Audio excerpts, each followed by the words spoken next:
So I purchased a window well retainer online from Amazon for, I don't know, 30 or 40 bucks. Here's what it looks like prior to installation. I swore I had the dimensions correct, but it is way larger than the existing hole. So here I am digging out the hole.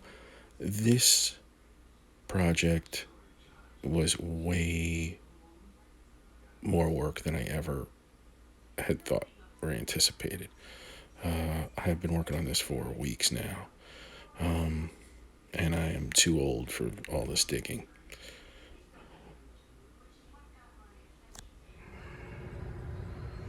Here I am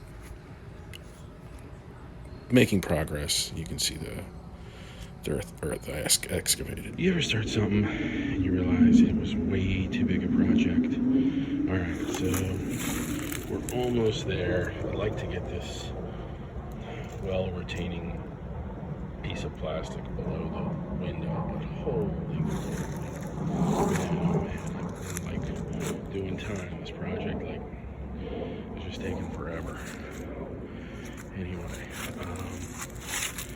yeah, I may post an update when I finally complete it. I don't know, or I may just wrap this thing up right here because I am like tired of this project. All right.